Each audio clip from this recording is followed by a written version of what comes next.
ஸ்ரீ குருபியோ நமக. சுந்தரகாண்டம் 23வது சர்க்கம். அரக்கிகள் சீதையை வற்புறுத்துதல். அரக்கிகளுக்கு உத்தரவு பிறப்பித்த ராவணன் அரண்மனைக்கு திரும்பினான். அவன் சென்றதும் கோர உருவம் கொண்ட அரக்கிகள் சீதையை சூழ்ந்து கொண்டனர். கோபத்தில் தங்களையே மறந்து சீதையை பயமுறுத்தி மிரட்டத் தொடங்கினர். ஓ சீதையே, புலஸ்தியர் வம்சத்தை சேர்ந்த 10 தலை ராவணனின் மனைவியாவது எத்தகைய கௌரவம் என்பதை நீ உணரவில்லையா? கோபத்தால் கண்கள் சிவந்த ஏகஜடா என்ற அரக்கி கூறினாள். புகழ்பெற்ற புலஸ்தியர் பிரம்மாவின் மனத்திலிருந்து உதித்தவர். விரதங்களில் சிறந்த விஸ்ரவசின் புதல்வன் ராவணன்.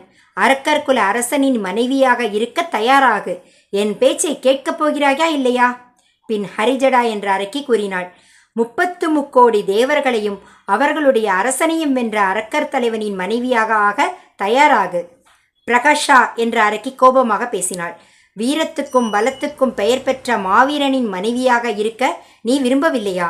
ஆயிரக்கணக்கான பெண்கள் நிறைந்த அந்தப்புரத்தை விட்டு உன்னிடம் வருகிறான் ராவணன். உன்னை அதிகமாக கௌரவிப்பான். விகடை என்ற அரக்கி கூறினாள். நாகர்கள், கந்தர்வர்கள், தானவர்கள், தேவர்கள் எல்லோரையும் வென்றவன் இந்த ராவணன். அரக்கர் அரசனின் மனைவியாக இருக்க விரும்புகிறாயா என்று சொல். துர்முகி என்ற அரக்கி கூறினாள்.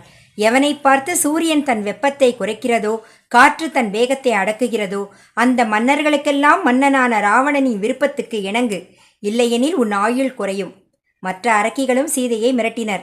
மென்மையான படுக்கைகள், அருமையான இருக்கைகள் கொண்ட அந்தப்புரத்தில் வாழ விரும்பாதது ஏன்? ராமனை மறந்து ராவணனை கணவனாக ஏற்று வாழ்க்கையை அனுபவி. ராவணன் மூவுலகுக்கும் வேந்தன். ராஜ்யத்தை விட்டு ஓடிய துயரில் இருக்கும் மனிதனான ராமனை இன்னும் நினைக்கிறாயா? இப்படி அரக்கிகள் சீதையை பலவிதமாக மிரட்டி வற்புறுத்தினர். ஜெய் ஸ்ரீராம், ஜெய் ஆஞ்சநேயா. ஸ்ரீராம் ஜெயராம், ஜெய் ஜெயராம். 23வது சர்க்கம் நிறைவடைந்தது. 24வது சர்க்கம் தொடரும்.